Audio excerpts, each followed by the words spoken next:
할렐루야. 주일 아침 이 예배 자리에 나오신 여러분들을 주님의 이름으로 환영하고 축복합니다. 오늘은 특별히 2020년 마지막 주일 예배로 하나님께 예배 올려드립니다. 오늘도 방역팀의 지침에 잘 따라주셔서 안전함 가운데 은혜로운 예배 드릴 수 있게 되기 원합니다. 오늘 2부 예배는 오프라인 예배와 온라인 예배가 함께 진행되고 있습니다. 본당에서 예배 드리시는 분들께서는 휴대폰 전원을 다시 한 번만 확인해 주시고, 지금 집에서 예배 드리시는 분들께서는 예배 드리시는 곳 주변과 마음을 정돈하시고 이 예배에 임해 주시기를 부탁드립니다. 함께 기도하겠습니다. 사랑과 은혜의 하나님, 지난 한 해 여러 가지 어려움들 가운데에도 우리 교회와 가정, 각자의 삶의 현장 가운데 함께 하시며 세밀하게 인도하심 감사합니다. 하나님의 변함없는 은혜로 지금 이 시간 이 자리에 있음을 고백합니다. 이 시간 먼저 우리의 죄를 회개하며 주님 앞에 나아가기 원합니다. 예수 그리스도의 십자가를 통해 구원받은 우리이지만 여전히 쓰러지고 넘어졌음을 고백합니다. 우리의 죄를 사하여 주시고 이제는 오직 하나님을 기쁘시게 하는 예배자로 서게 하여 주옵소서. 하나님, 오늘은 특별히 2020년의 마지막 주일 예배를 드립니다. 지난 한 해를 돌아볼 때에 코로나로 인한 혼란과 어려움, 답답함과 낙심의 순간들이 있었지만 그 모든 시간들을 통해 우리를 예수 그리스도의 사람으로 빚어가셨으며 또한 이렇게 강건하여서 하나님을 예배할 수 있게 하심을 기억하며 이 시간 감사로 예배하기 원합니다. 우리의 영혼이 오직 하나님을 바라며 하나님께서 허락하시는 은혜 안에서 기뻐하며 예배하기 원합니다. 비록 이 시간 우리가 다 함께 한자리에 모여 예배하지는 못하지만 각자가 있는 그 자리에서 한 성령 안에서 하나님을 예배하게 하여 주옵소서. 성령 하나님, 이 시간 우리의 심령을 주장하사 영원하신 하나님의 은혜를 기억하게 하여 주시고 기쁨과 감사로 온전히 반응하며 우리의 중심으로 예배하게 하여 주옵소서. 이 예배를 주장하여 주시고 우리의 예배를 받아 주옵소서. 감사드리며 예수님의 이름으로 기도합니다. 아멘. 독생자 예수 안에서 우리에게 베푸신 사랑, 지금도 우리 마음에 항상 계시며 우리를 온전케 하시는 하나님 아버지의 크신 사랑에 반응하며 이 시간 기쁨과 감사로 함께 찬양하기 원합니다.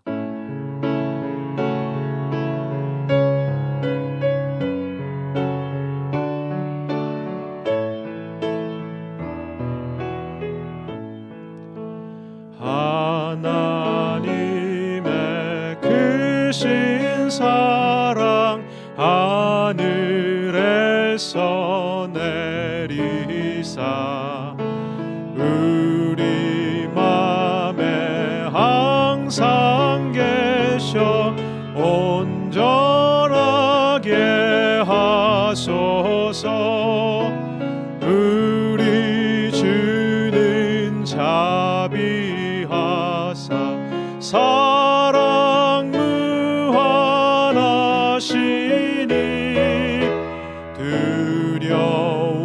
두려워서 떠는 자를 구원하여 주소서.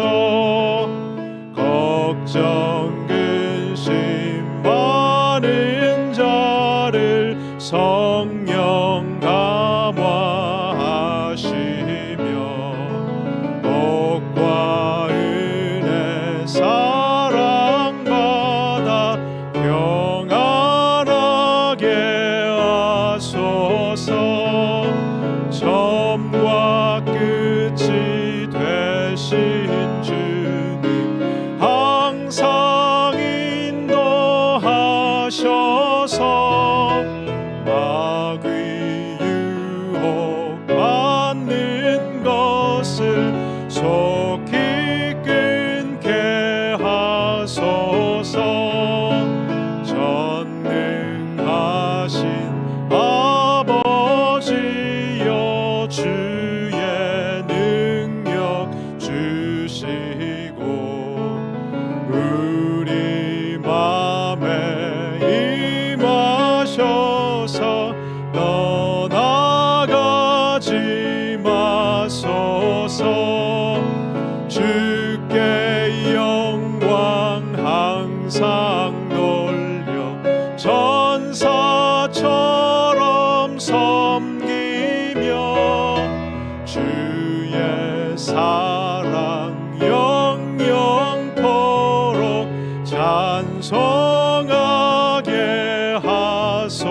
하소서.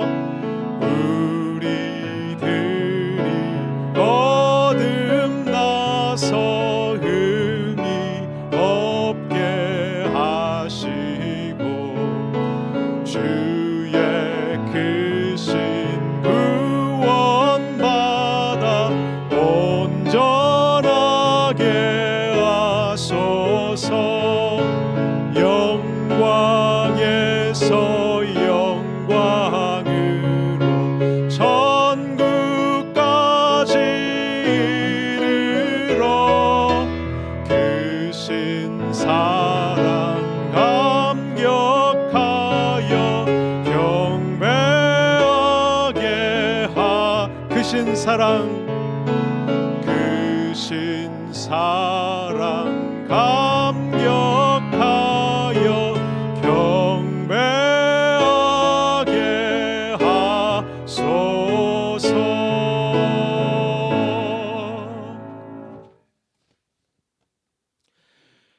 이 시간 2020년 한 해를 돌아보며 모든 것이 하나님의 은혜였음을 고백하며 나아가기 원합니다. 세밀한 손길로 우리를 항상 살피시고 인도하신 하나님, 우리가 겪었던 아픔과 슬픔 그리고 우리의 실수들조차도 합력하여 선을 이루실 우리 하나님을 굳게 믿으며 이 시간 다 함께 찬양하기 원합니다.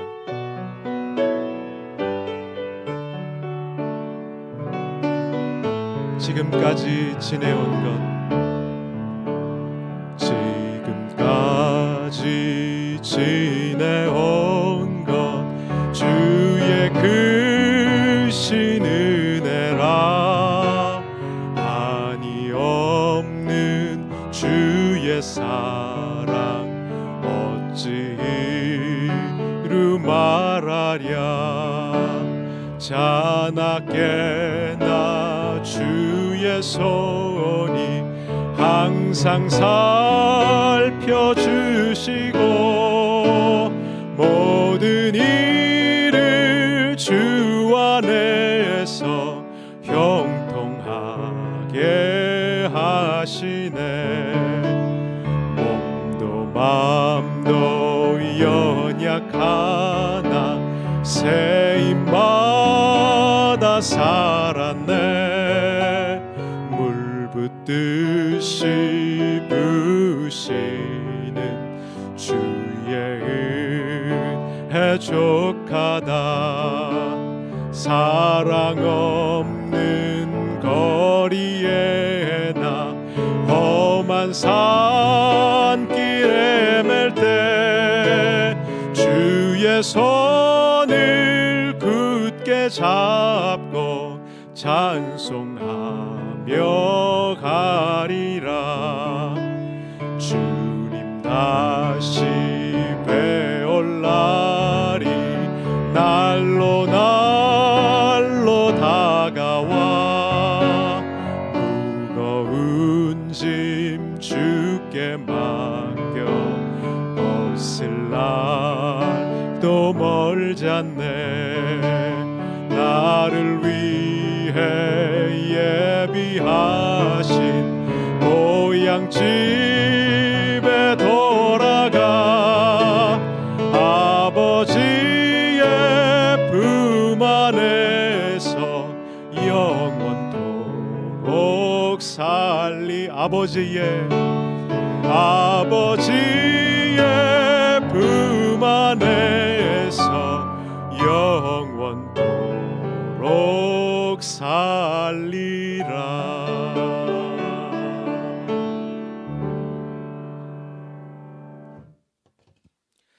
이 시간 예배드리시는 성도님들께서는 모두 다 함께 그 자리에서 일어나셔서 사도신경으로 우리의 믿음을 고백하겠습니다.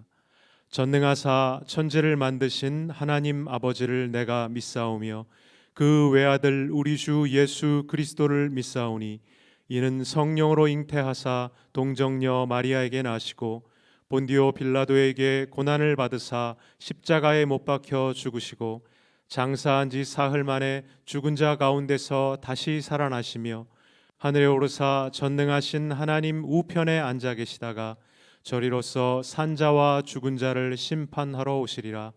성령을 믿사오며 거룩한 공회와 성도가 서로 교통하는 것과 죄를 사하여 주시는 것과 몸이 다시 사는 것과 영원히 사는 것을 믿사옵나이다. 아멘. 다 함께 자리에 앉으시기 바랍니다. 이 시간엔 우리의 마음을 모아서 다 함께 합심 기도하겠습니다. 먼저 올 2020년 한 해 지금까지 지내온 모든 것이 하나님의 은혜임을 깨달아 알게 하여 주옵소서. 코로나 중에도 여전히 우리와 함께 계시며 우리들로 이 세상의 부질없음과 예수 그리스도만이 우리의 유일한 소망이심을 분명히 알게 하신 하나님의 은혜를 깨닫고 또한 감사하며 신실하신 하나님 바라보게 하여 주옵소서.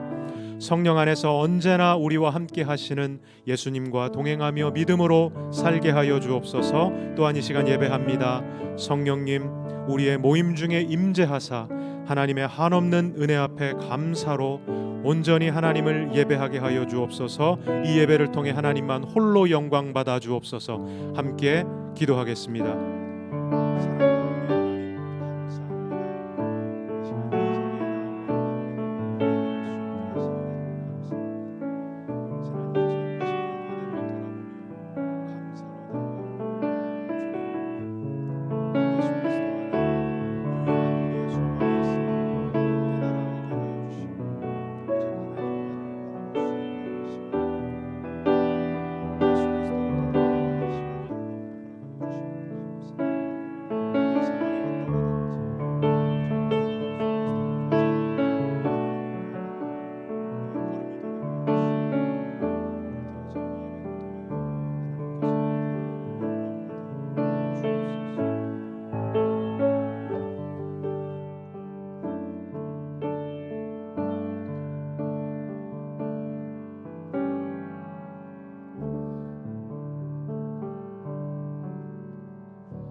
신실하신 우리 아버지 하나님, 세상이 아무리 변하여도 결코 변함이 없는 하나님의 말씀, 우리에게 주신 약속의 말씀을 반드시 이루시는 신실하신 하나님을 찬양합니다. 약속하신 대로 당신의 독생하신 아들을 보내사 죄와 사망 가운데 있던 우리를 생명으로 옮겨주신 아버지의 크신 사랑을 인하여 감사를 드립니다. 예수와 함께 십자가에 죽고 예수와 함께 다시 살게 하셨사오니 그 예수의 생명이 우리 몸에 나타나게 하사 우리를 통해 오늘도 그 예수의 생명이 전파되는 축복의 통로로 우리를 사용하여 주시옵소서. 하지만 여전히 옛사람의 죄된 습성을 버리지 못한 우리들, 발은 이곳에 들여놓았으되 시선은 여전히 세상을 향한 채 세상의 가치를 놓지 못하고 때로 물질과 쾌락과 명예를 하나님보다 더 사랑했던 부족한 저희들을 용서하여 주시옵소서. 이제는 주님께 받은 은혜가 너무 커서, 주님 안에 있는 기쁨이 너무 커서 더 이상 세상 것들의 마음을 빼앗기지 않는 주님 한 분만으로 만족하는 삶을 살게 하여 주시옵소서. 아버지, 이 코로나의 시련이 속히 지나가게 하여 주시옵소서. 우리 중 연로하신 분들로부터 어린아이에 이르기까지 우리 모두를 이 전염병으로부터 지켜주시고 경제적으로 큰 고통을 겪고 있는 분들을 붙들어 주시며 이제 모두 함께 모여 예배드릴 수 있는 날이 어서 속히 오게 하여 주시기를 간절히 기도합니다. 이 시간이 다 지난 후에 이로 인해 우리의 신앙의 걸음이 멈춰거나 후퇴된 것이 아니라 오히려 더 단단해지고 성숙해진 단련된 정금 같은 믿음 가진 자들로 다 서게 하여 주시기를 원합니다. 코로나로 인해 우리보다 훨씬 더 어려울 선교사님들과 그 가족들을 주님 돌보아 주시기를 원합니다. 주님의 부르심에 순종하여 다 내려놓고 선교지로 떠난 그분들이 그 선교지에 먼저 가 계신 주님을 만나고 그 영혼들을 먼저 사랑하신 그 주님의 마음으로 그들을 섬길 때 그 심령에 말할 수 없는 기쁨을 주시고 그곳에도 하나님의 나라가 확장되는 풍성한 열매가 있게 하여 주시옵소서. 이 네이퍼빌 지역에 이 교회를 주님 친히 세우셨사오니 이곳을 통해 많은 영혼들이 하나님께 돌아오며 구원을 얻고 가야 할 삶의 방향과 의미를 찾으며 주 안에서 그 풍성함을 누리는 놀라운 일들이 일어나게 하여 주시옵소서. 앞세우신 안 목사님과 돕는 주의 종들을 성령 충만케 하사 이 예수의 생명을 힘있게 전하는 데 부족함이 없도록 채워주시옵소서. 이 시간 우리의 마음을 모아 오늘 우리에게 주시는 주님의 메시지를 기다립니다. 이 말씀이 우리를 깨우며 우리를 회개케 하고 우리의 삶을 변화시키는 시간 되게 하시고 병든 몸이 낫고 주저앉았던 자가 다시 일어나며 식었던 우리의 마음이 다시 뜨거워지는 은혜의 시간이 되게 하여 주시옵소서. 우리의 생명 되신 예수님의 이름으로 기도합니다.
말씀 같이 한번 펴서 읽겠습니다. 로마서 8장 15절 말씀입니다. 로마서 8장 15절 말씀. 다 같이 찾으셨으면 우리 한 절이니까 다 같이 한 목소리로 읽겠습니다.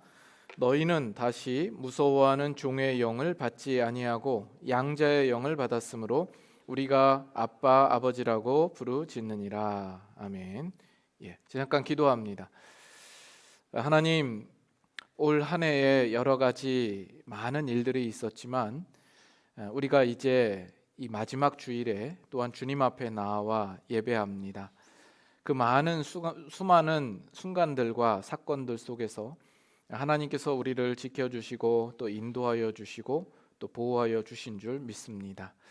이 시간 주님 앞에 예배하올 때에 우리의 마음이 감사가 넘치게 하시고 또 하나님의 은혜와 사랑이 또 얼마나 큰지를 우리가 알게 하여 주시옵소서.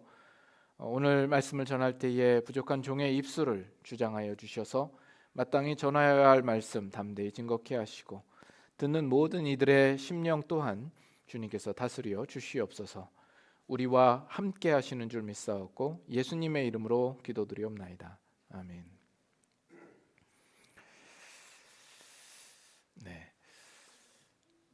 여러분 홍길동 이야기를 아시죠?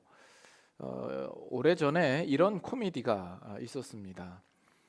홍길동이 서자로 자라서 집안에서 갖은 차별을 받고 그렇게 지내다가 이제는 더 이상 안 되겠다, 내가 이 집을 나가야 되겠다, 이렇게 마음에 결심을 한 것이죠. 그래서 집을 나가기 전에 마지막으로 아버지께 가서 인사를 드립니다. 아버지를 아버지라 부르지도 못하고 형을 형이라고 부르지도 못하느니 저는 집을 나가겠습니다.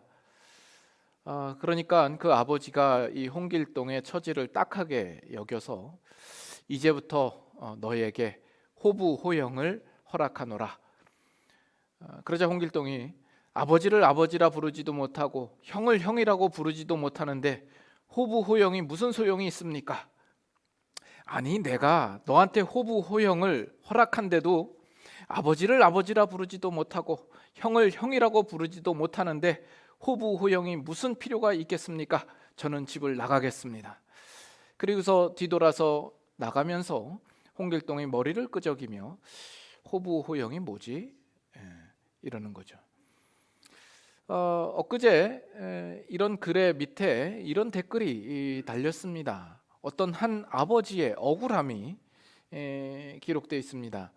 나도 아버지를 아버지라 부르지 못한다. 내가 내 돈 주고 내가 장난감을 샀는데 산타가 샀다고 이야기를 해야 하다니. 오늘 말씀이 양자의 영을 받아 우리가 아빠 아버지라 부르짖느니라, 이 내용을 우리가 생각하게 되면서 이런 유머를 잠깐 또 생각에 떠올라서 나누게 되었습니다. 우리가 아빠 아버지라 부르짖는 이 일들이, 이 선언이 얼마나 우리에게 감격스럽고 놀라운 것인지 여러분은 아시겠습니까? 네, 혹여 우리 신자들 가운데에도 호부호영을 무슨 뜻인지 모르는 이 홍길동처럼 하나님의 은혜를 제대로 알지 못하는 신자들이 있지 않을까, 이런 생각이 듭니다. 여러분들께서는 오늘 이 말씀을 통하여서 우리에게 주시는 하나님의 은혜가 얼마나 큰지 아셔야 되겠습니다.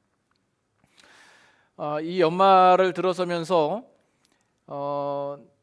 계속해서 교회의 절기나 또 그 행사절이 있어서 거의 격주마다 우리가 그런 그 절기를 지키게 된 것 같아요. 추수감사절로 시작해서 우리 교회 설립 주일, 그리고 성탄절, 그리고 다음 주는 또 신년 주일이 이렇게 됩니다. 그 절기 때마다 때에 맞는 설교를 하는 것이 그렇게 쉽지는 않습니다. 근데 그렇게 하다 보니까 우리가 나누는 이 로마서 말씀도 주로 이렇게 나누게 되어 버렸습니다. 제가 염려하는 것은 여러분의 기억 속에 이 로마서 말씀이 연결이 잘 되고 있는가 하는 겁니다. 지난 설교들이 기억이 나고 잘 연결이 되십니까? 오늘 읽었던 이 구절도 우리가 벌써 세 번째 이 말씀을 나누게 됩니다. 이 다음 구절은 1년 후에 내년부터 나누려고 생각을 합니다. 지난 두 번의 설교 속에서는 우리가 이 15절 전반부에 나타난 그 무서워하는 종의 영으로서의 성령의 사역에 대하여서 함께 나누었습니다. 다소 부정적인 어떤 측면의 내용을 다루었죠. 오늘은 이 15절 후반부에 보다 긍정적이고 적극적인 기술인 양자의 영을 받아 아빠 아버지라 부르짖느니라 하는 이 내용을 여러분들과 살펴보려고 합니다. 이것은 성령의 사역의 두 가지 측면이죠. 오늘은 특별히 2020년 마지막 주일인데 이 말씀이 여러분들에게 은혜가 되고 또 위로가 되고 또 격려가 될 수 있기를 바랍니다. 무서워하는 종의 영으로서의 성령의 사역은 우리 모든 그리스도인들에게 필수적인 과정이라 이렇게 설명을 드렸죠. 이것은 우리 안에서 이루어지는 성령의 사역입니다. 성령으로 말미암아 우리가 죄인됨과 그리고 하나님 앞에서 우리는 무서운 형벌을 받아 마땅한 그런 존재인 것을 우리가 인식하게 되는 것이죠. 그러나 이것은 우리에게 어떤 공포심을 조장케 하거나 겁을 주려는 목적이 아닙니다. 하나님의 자녀를 만들기 위한 하나의 과정이라는 사실을 우리는 기억해야 합니다. 우리의 죄인됨을 우리가 깊이 인식해야만 우리 구주 예수 그리스도가 절대적으로 필요하구나라는 사실을 깨닫게 될 것이요, 하나님께서 우리를 예수로 의롭게 하사 그의 자녀 삼으시려고 하시는 그 목적을 이해하는 데까지 도달하게 되기 때문에 그렇습니다. 그래서 우리 믿는 자들 또 성령을 받은 자들은 누구나 양자의 영을 받는 데까지 나아오지 결코 무서워하는 상태로 남겨지거나 거기에 머물지 않습니다. 무서워하는 종의 영의 경험이 상당히 무시무시하고 끔찍하고 두렵고 떨린다 할지라도 결국에는 좋은 결말로 귀결되며 우리 안에 큰 안도와 감사로 넘치는 간증이 있게 되는 것입니다. 그 사실을 여러분 기억하시길 바랍니다. 그래서 오늘 나누는 내용 가운데 우리가 하나님의 자녀된 이 부분들이 특별히 강조가 되고 있는데, 우리가 하나님의 자녀가 되었다 하는 이것은 우리가 구원받았다라는 또 다른 설명이요 또 확증이요 증거가 되는 겁니다. 왜냐하면 이것은 아무나 이런 고백을 할 수 있는 것이 아니기 때문에 그렇습니다. 오직 구원을 얻은 자만이 이 고백을 할 수 있기 때문에 그렇습니다. 여러분, 우리가 구원을 받았다라고 할 때 여러분 가장 먼저 어떤 일반적인 생각이 듭니까? 언제나 우리의 죄인됨으로부터 출발하게 되죠. 우리는 하나님의 심판과 형벌 아래 놓여 있던 자였다. 그러나 하나님께서 예수 그리스도를 보내시고 예수 그리스도께서 우리 인간의 몸을 입고 이 땅에 오사 자신이 화목 제물로 드려져서 죽으심으로 우리의 죄가 사함받게 되고 우리가 하나님 앞에 의롭게 되어 하나님의 심판에서 벗어나게 되었다 하는 겁니다. 이것이 우리가 구원을 받았다라는 것의 가장 일반적인 진술입니다. 이것은 법정적인 차원에서의 구원의 진술입니다. 즉 법정에서 재판장이신 하나님 앞에서 우리는 죄인으로서 사형 선고를 받은 자와 다름이 없는데, 우리의 죄를 대신할 한 분, 의로우신 예수님께서 오심으로 말미암아 우리의 죄의 대가를 대신 치르시고 우리는 기적적으로 무죄 선고를 받은 자들이 되는 겁니다. 자, 그런데 우리가 하나님의 자녀가 되었다 하는 이 문제는 우리의 구원을 관계적인 측면에서 기술하고 있는 겁니다. 그런데 문제는 뭐냐면 그것을 구원이라 일컫고 그 과정을 추적하는 것이 쉽지 않습니다. 법정적인 차원에서 구원을 이야기할 때는 우리의 죄인됨과 이 죄의 문제를 해야 되겠고, 그 죄의 문제를 해결하기 위해서 의로우신 예수님이 오셔서 대신 화목제물로 드리셨고, 그러므로 우리가 의롭게 되었다라는 이런 어느 정도의 어떤 우리가 이해할 만한 논리적인 추적과 설명이 가능하죠. 그러나 관계적인 측면에서 우리의 구원을 이야기할 때는 우리가 하나님의 자녀됨에 대하여서 어떤 논리적인 추적이나 설명이 쉽지가 않습니다. 그것이 어렵게 느껴지는 것이죠. 바로 그렇기 때문에 성경은 어떻게 설명하냐 하면, 하나님께서 양자의 영을 우리에게 허락하셔서 우리가 하나님을 아버지라 부를 수 있게 되었다라고 설명할 뿐인 겁니다. 우리를 하나님이 직접 낳으신 것을 우리가 본 것도 아니고, 우리가 경험한 것도 아니고, 또 하나님이 우리의 육신의 아버지도 아니고, 우리가 하나님을 직접 뵌 것도 아니지 않습니까? 그런데도 불구하고 우리는 그 하나님을 아버지라 부른다 이 말이죠. 이것은 성령님의 사역인 것입니다. 우리 안에 깊이 성령님께서 어떤 사역을 통하여서 우리가 하나님의 하나님 되심, 하나님의 우리의 아버지 되시고 우리가 그의 자녀 되심을 우리는 성령으로 말미암아 그 결과를 가지게 된 것이다라는 겁니다. 그래서 갈라디아서 4장 6절 한번 볼까요? 갈라디아서 4장 6절 말씀 한번 보겠습니다. 갈라디아서 4장 6절, 신약성경 305페이지 정도가 됩니다. 갈라디아서 4장 6절. 자, 다 같이 한 목소리로 한번 읽겠습니다. 너희가 아들임으로 하나님이 그 아들의 영을 우리 마음 가운데 보내사 아빠 아버지라 부르게 하셨느니라.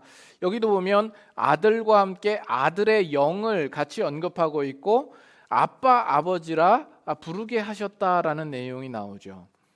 그래서 여기서도 보면 이 아들의 영, 그리고 이 양자의 영과 우리가 하나님을 아빠 아버지라고 부르는 것과 어떤 연관성이 있는가 하는 부분들이 우리의 궁금증을 자아냅니다. 양자의 영과 우리가 하나님을 아빠 아버지라고 부르는 이것이 어떤 상관관계가 있는가, 이 문제를 우리가 좀 자세히 풀어볼 필요가 있다라고 생각이 됩니다. 그래서 출애굽기 19장으로 한번 가보겠습니다. 출애굽기 19장. 출애굽기 19장 10절입니다.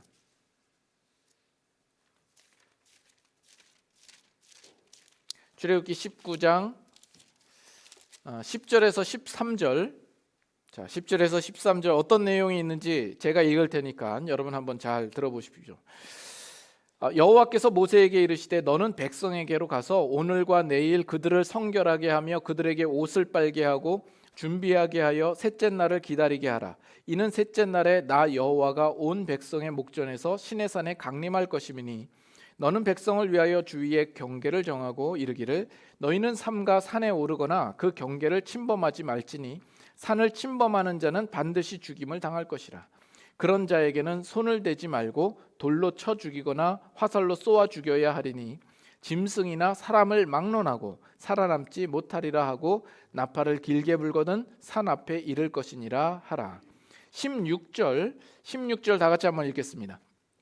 셋째 날 아침에 우레와 번개와 빽빽한 구름이 산 위에 있고 나팔 소리가 매우 크게 들리니 진중에 있는 모든 백성이 다 떨더라. 자, 이 지금 장면은 어떤 장면이냐 하면 이스라엘 백성들이 출애굽을 했습니다. 그래서 이제 시내산에 당도하게 되었습니다. 그 시내산에서 하나님의 강림하심을 지금 기록하고 있는 내용입니다. 하나님께서 이스라엘 백성들에게 임재하시는데 상당히 공포스럽고 무섭게 묘사되어져 있습니다. 그 경계를 정하고 그 경계를 넘어오지 말라라고 말씀하십니다. 만일 누구라도 침범하면 다 죽게 될 것이다. 반드시 죽게 될 것을 말씀을 하십니다. 그리고 하나님께서 임재하시는데 우레와 번개와 또 빽빽한 구름과 나팔 소리로 등장하시죠. 그래서 몇 절입니까? 16절에 보면 맨 마지막에 진중에 있는 모든 백성이 다 떨더라 이렇게 나옵니다. 히브리서 12장에 보면 이 장면에서 모세조차도 뭐라고 고백하냐면 내가 심히 두렵고 떨었노라 이렇게 표현을 하고 있습니다. 하나님께서 이 이스라엘 백성들을 향하여서 얼마나 많은 열심과 성실을 베푸셨습니까? 하나님께서 이스라엘 백성을 만들기 위하여서 처음부터 아브라함에게 찾아가셔서 아브라함을 아무것도 하나님을 모르는 중에 아브라함을 끌어내시죠. 그리고 아브라함의 전 인생 동안 하나님이 스스로를 계시하시고 그에게 나타나시며 또 역사하십니다. 그리고 그 아들 이삭과 야곱에게까지 하나님은 변함없는 손길로 함께 하시죠. 그리고 이 야곱의 자손이 불어나고 그들을 구원하기 위하여서 애굽으로 이동하게 하고 애굽 안에서 수많은 자손들을 만들어냅니다.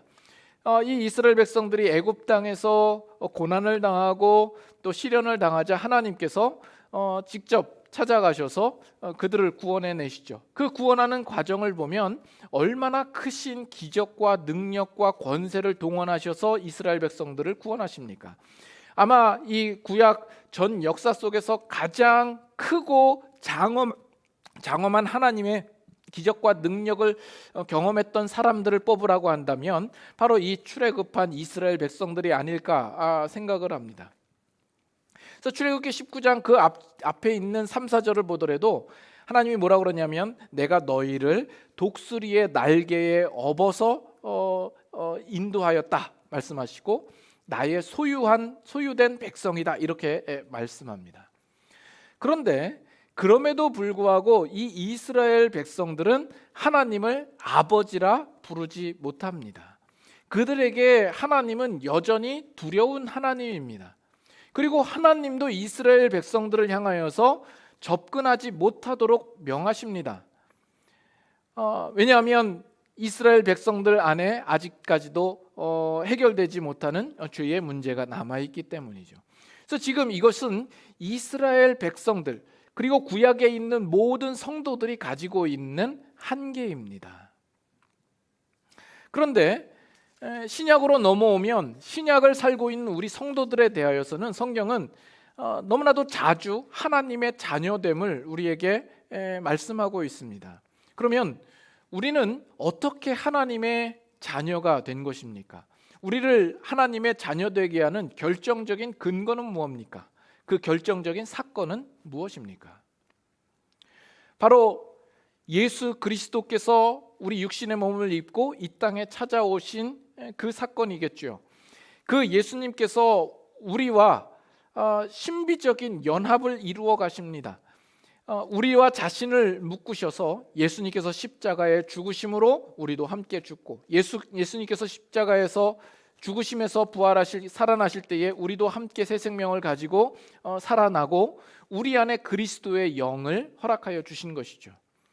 그래서 예수님께서 하나님 보좌 우편에 가심과 같이 장차 우리도 그 하나님 보좌 앞까지 나아가게 되는 특권과 지위를 우리는 얻게 된 겁니다. 그 하나님의 아들 예수 그리스도께서 하나님의 보좌 우편에 가신 것과 같이 우리에게도 그 특권이 허락되었다라는 것은 우리들을 하나님의 아들로 인정하셨다라는 뜻이죠. 그 하나님은 이제 우리의 아버지가 되시는 겁니다. 자, 그런데 이렇게 설명으로만 해서 이해될 만한 문제는 아닌 겁니다.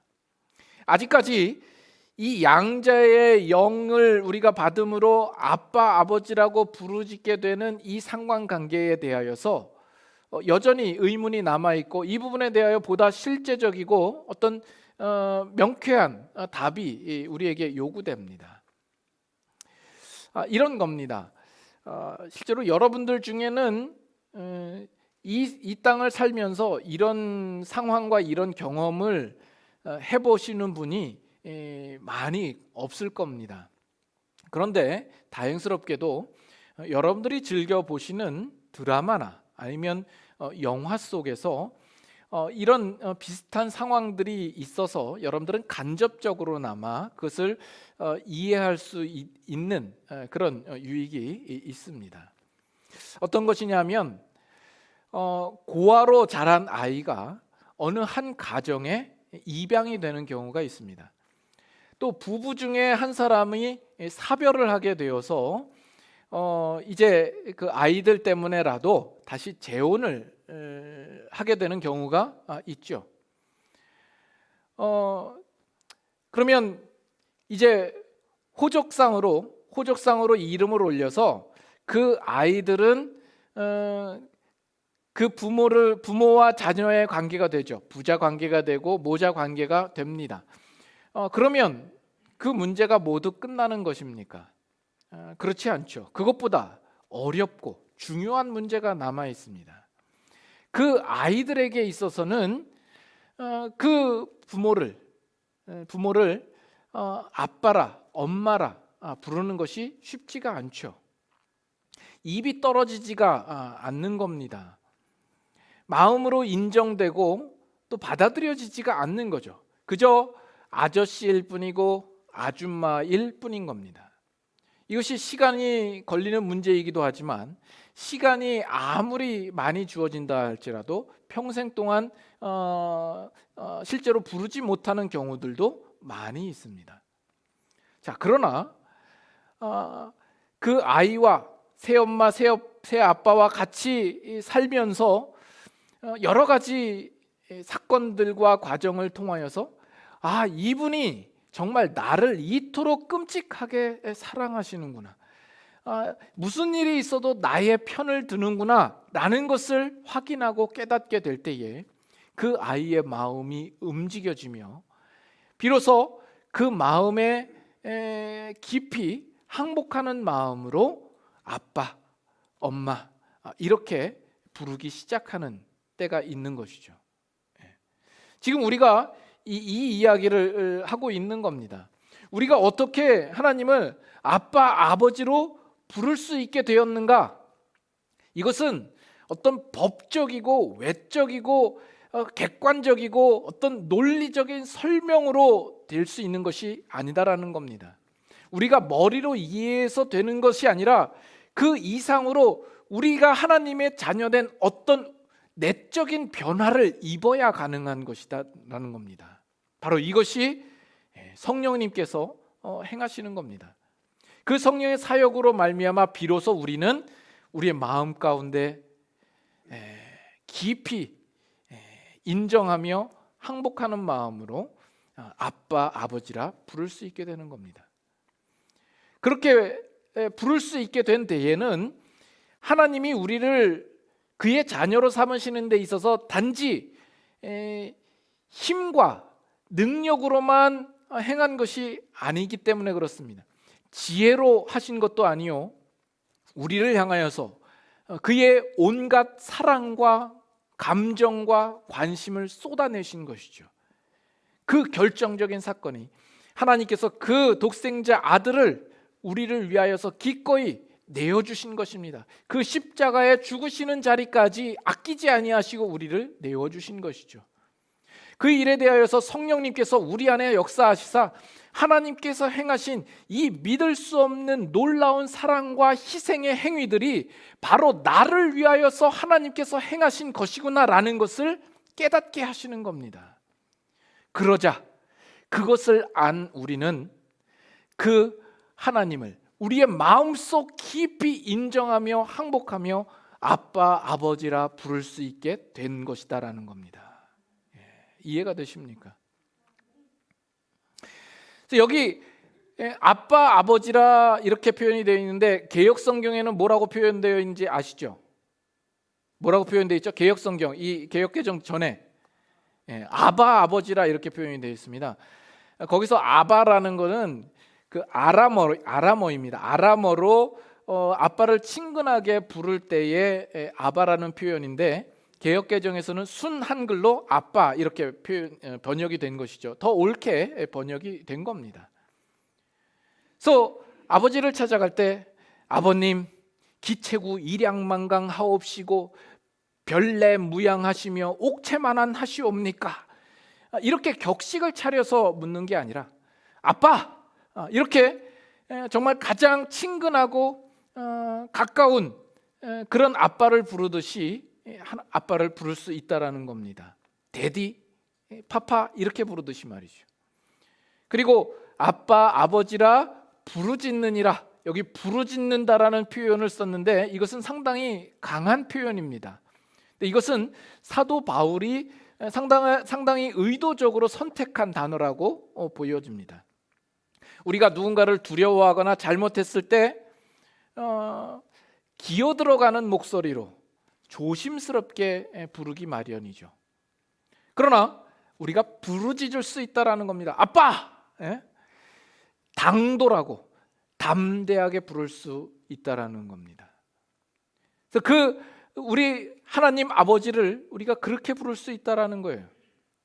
그래서 그렇기 때문에 지금 그 하나님이 우리의 아버지 되시고 우리가 그의 자녀됨으로 말미암아 그 아버지를 아빠, 아버지라 우리가 부를 수 있다라는 이것은 우리의 구원의 최고의 표현입니다.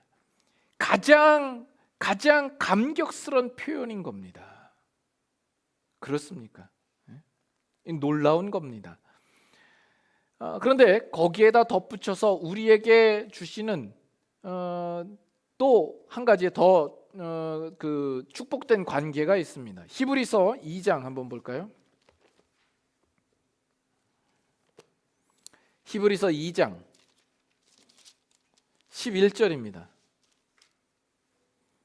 히브리서 2장 11절부터 13절까지.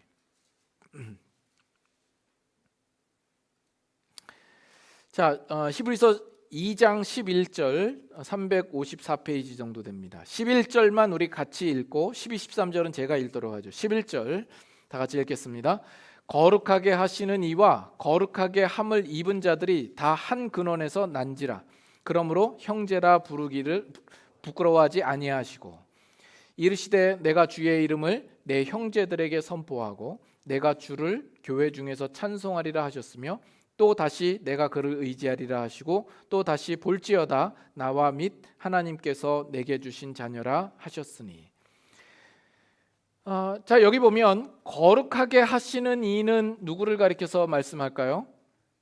예수 그리스도를 가리켜 이야기합니다. 예수님께서 우리를 거룩하게 하시기 위하여서 이 땅에 오셔서 십자가를 지신 것이죠. 그리고 거룩하게 함을 입은 자들은 누구이겠습니까? 믿는 우리들을 가리켜서 이야기를 하죠. 예수 그리스도는 하나님께로 나서 하나님의 명하심과 그 뜻을 따라 이 땅에 오셔서 우리를 거룩하게 하신 것이요. 우리는 거룩하게 함을 입은 것은 우리가 거듭나게 된 것은 하나님의 은혜로 말미암아 난 것입니다. 그래서 뭐라고 이야기를 하냐면 다 한 근원에서 난지라 이야기하죠. 다 한 근원에서 난지라. 그러므로 형제라 부르시기를 부끄러워하지 아니하셨다 말씀합니다. 예수님께서 우리들을 가리켜서 형제라 부르시기를 부끄러워하시지 않으신 겁니다. 그래서 그래서 그 다음 구절에는 우리들을 향하여서 내 형제들이라 이렇게 말하고 있는 것이죠. 하나님이 우리의 아버지 되심으로 말미암아 이제는 예수 그리스도와도 우리는 이제 형제지간이 되는 것이죠. 로마서 8장 29절 한번 보겠습니다. 로마서 8장 29절. 로마서 8장 29절. 8장 29절 찾으셨나요? 다 같이 함께 읽겠습니다. 하나님이 미리 아신 자들을 또한 그 아들의 형상을 본받게 하기 위하여 미리 정하셨으니 이는 그로 많은 형제 중에서 맏아들이 되게 하려 하심이니라. 하나님이 미리 아신 자들, 바로 우리들을 가리켜서 이야기를 합니다. 그 아들의 형상을 본받게 하기 위하여, 예수 그리스도의 형상을 본받게 하기 위하여 미리 정하셨는데 이는 그로, 여기서 그는 예수님을 가리켜서 이야기를 하죠.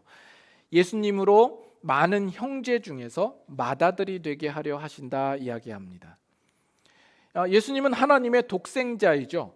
독생자와 이 맏아들은 다른 개념입니다. 분명 예수님만이 독생자입니다. 그러나 우리가 이제 양자로 하나님의 자녀됨으로 말미암아 이제는 예수님이 우리의 맏형이 되는 거죠. 그 맏아들이 되고 우리는 그의 형제들이 되는 겁니다. 예수님이 우리의 큰 형님이 되는 겁니다. 예전에 이런 우스개 얘기를 여러분들과 나눈 적이 있는데, 아버지와 어린 아들이 함께 교회를 가서 기도를 하게 되었습니다.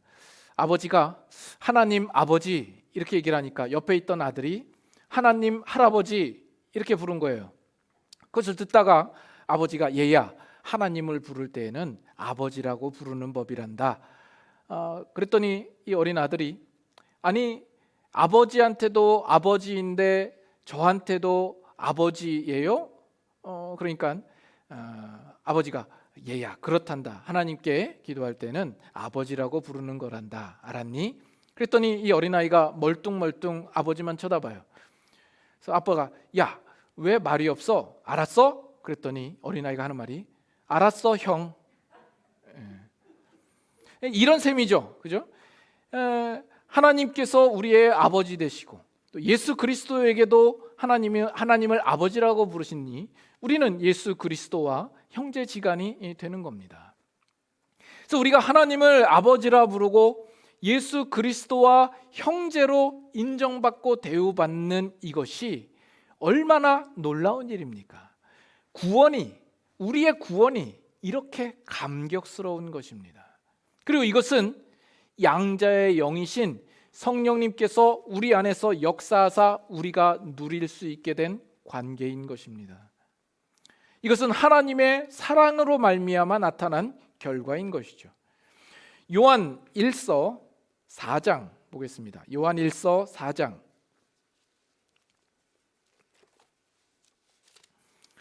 요한 1서 4장 18절.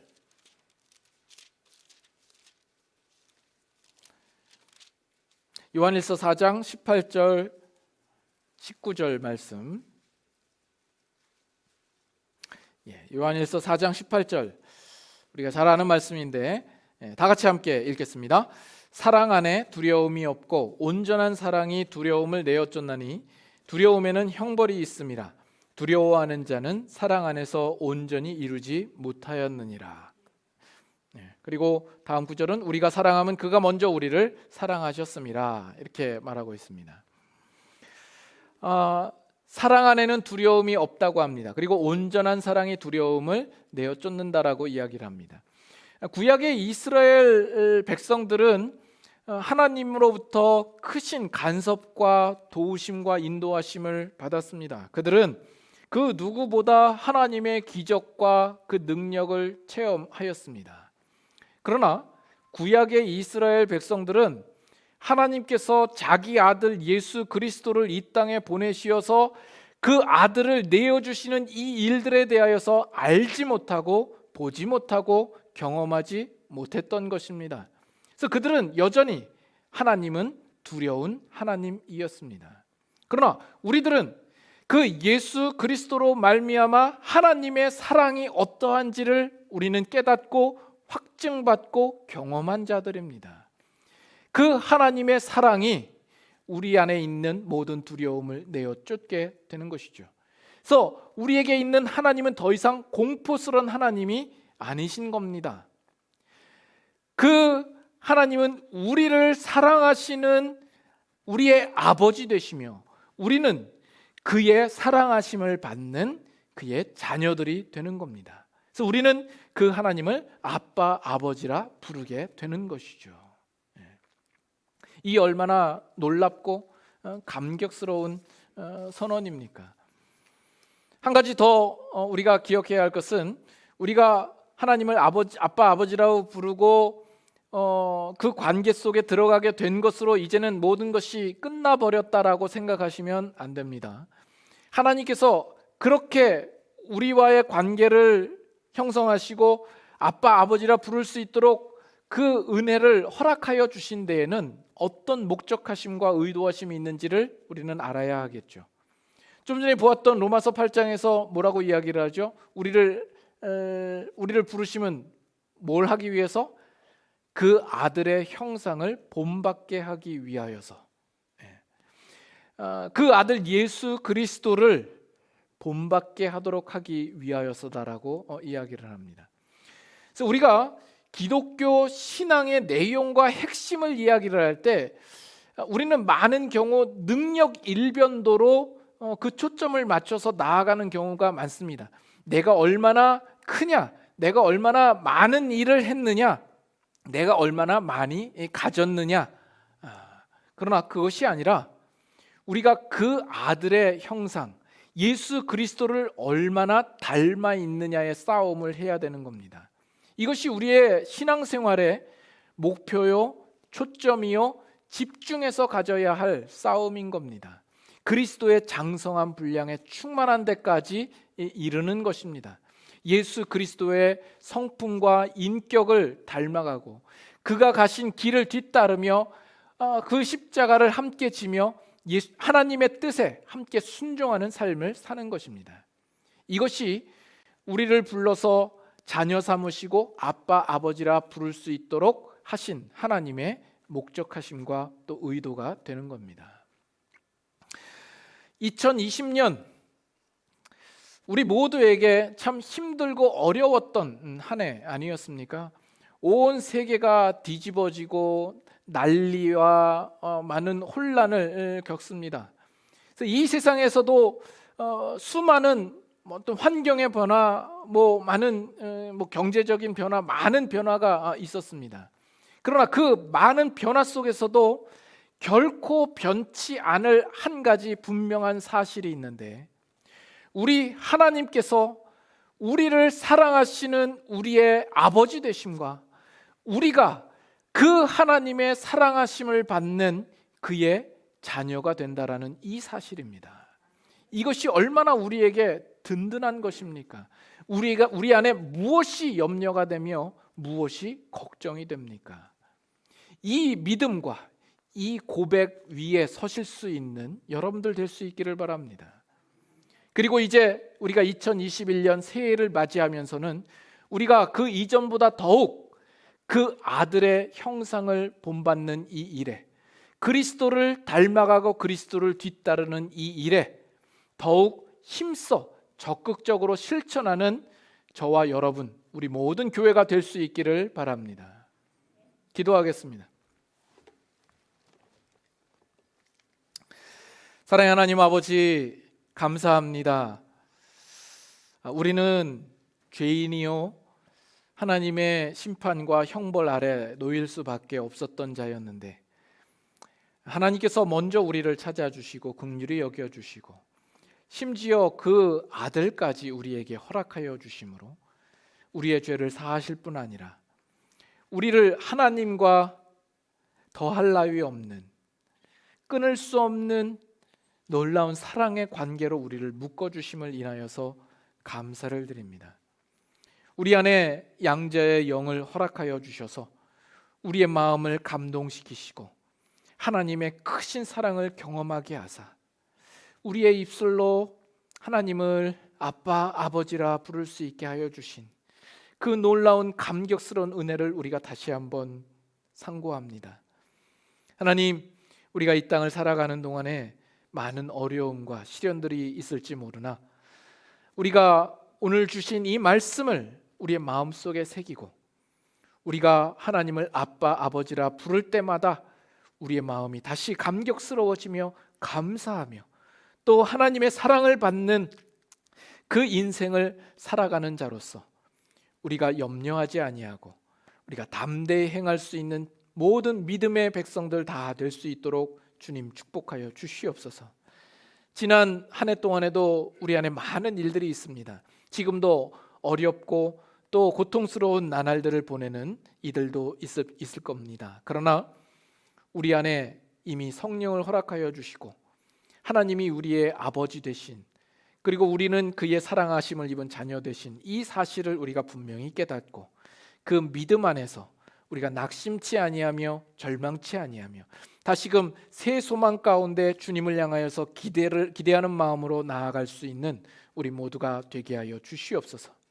그래서 새해에는 하나님의 더욱 크신 구원을 우리가 보기를 원하고 그 안에서 하나님의 목적하신 대로 예수 그리스도의 형상을 닮아가기를 힘쓰는 우리의 인생이 되게 하여 주시옵소서. 예수님의 이름으로 기도드리옵나이다. 아멘.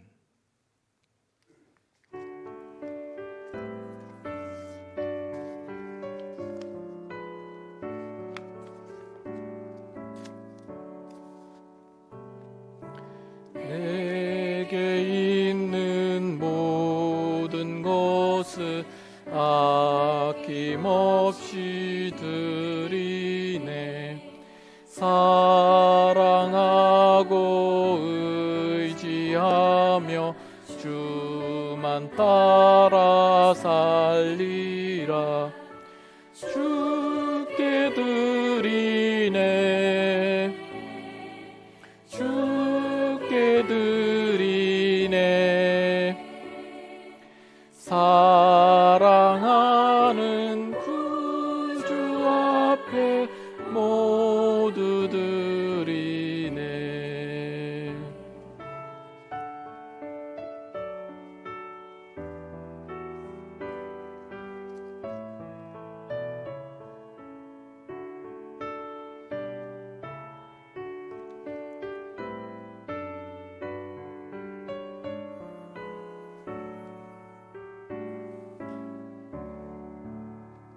네, 한글에서 기도하겠습니다.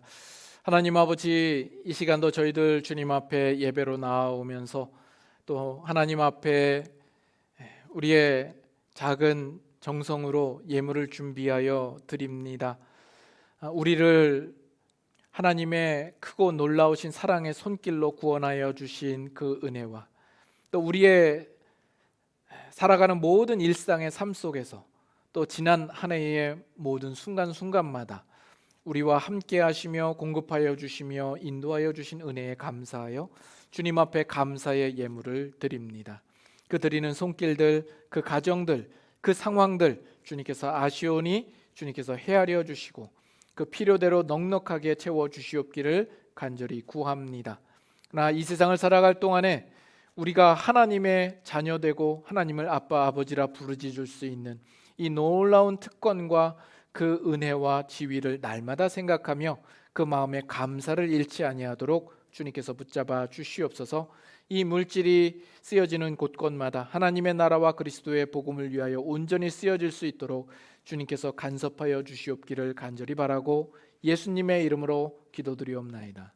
아멘. 네, 교회 소식 전합니다. 2021년 재직 임명 동의서를 오늘까지 받습니다. 여러분께서 읽으시고 그 서명의 내용에 대하여서 숙지하신 후에 서명을 하셨으면 여러분께서 순장님을 통하여서나 우리 장로님들께나 이렇게 보내주시면 내년도 재직 임명할 수 있도록 하겠습니다. 오늘까지 제출해 주실 수 있기를 바랍니다. 그리고 오늘 이 예배 후에는 바로 공동의회, 연말 공동의회가 있을 예정입니다. 축도 후에 바로 공동의회가 이어질 텐데 교회에 있으신 분들은 그대로 그 자리에 계시면 되고, 지금 유튜브 라이브로 예배를 드리시는 분들도 계속 유튜브를 켜두시고 참여를 하시면 되겠습니다. 우리 교회 등록 교인들은 이 공동의회에 다 참여하실 수 있습니다. 성도 소식 전합니다. 송은숙 권사님의 LA에 계신 아버님 김인학 장로님께서 지난 화요일 날 하나님의 부르심을 입었습니다. 우리 교회에서도 한동안 또 신앙생활을 같이 하셔서 아시는 분들도 계실 겁니다. 그 가정을 위하여서 또 장례 절차를 위해서 기도해 주시길 바랍니다. 제가 잠깐 기도합니다. 하나님, 또 우리 성도 가운데 또 슬픔 당한 가정이 있어서 주님 앞에 아뢰옵니다. 주님, 주님께서 그 마음을 헤아려 주시고 또 위로가 충만하게 하여 주시옵소서. 그러나 살아생전에 주님만을 사모하고 사셨던 우리 귀한 장로님, 이제는 그 사랑하는 주님 곁에 가셔서 주님의 품에 안기셨으니 정말 그 하늘나라에서 영원한 안식과 또 위로와 기쁨을 누리시는 줄 믿습니다. 우리가 그 믿음으로 소망 중에 바라볼 수 있는 저희들 되게 하여 주시옵소서. 그 모든 유가족들의 마음을 주님께서 평강으로 지켜주시고 또 남은 모든 장례 절차 위에도 주님께서 은혜로 채워 주시옵소서. 예수님의 이름으로 기도드리옵나이다. 아멘. 유아 유치부 예배 계속해서 온라인으로 드려지고 있고요. 또 성경 공부반 혹시 아직 신청하지 않으신 분들 속히 신청을 해주실 수 있기를 바랍니다. 그리고 네이버빌 한국학교 봄학기 등록에 대하여서 주보에 나와 있습니다. 여러분께서 관심 있으신 분들은 또 신청해 주시고 또 주위에 또 유익이 될 만한 가정이 있으면 또 소개를 해 주실 수 있기를 바랍니다.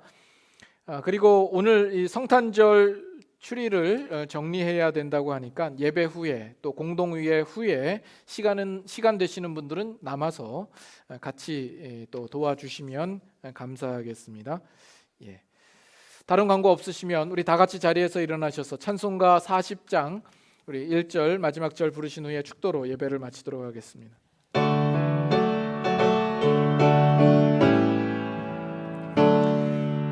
찬송으로 보답할 수 없는 큰 사랑, 주님께 영광 할렐루야.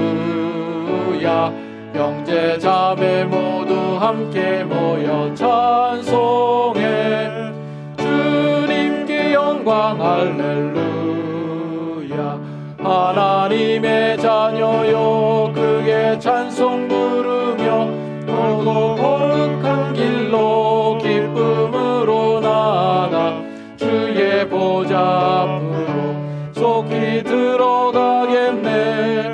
주님께 영광 할렐루야.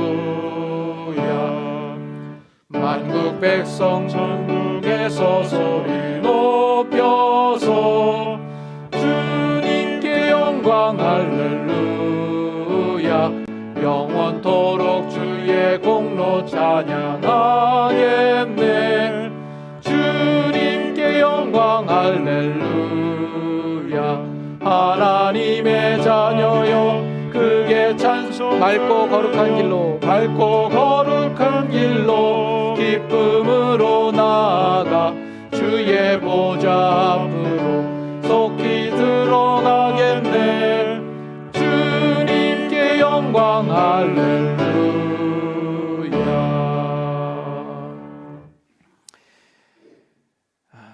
이제는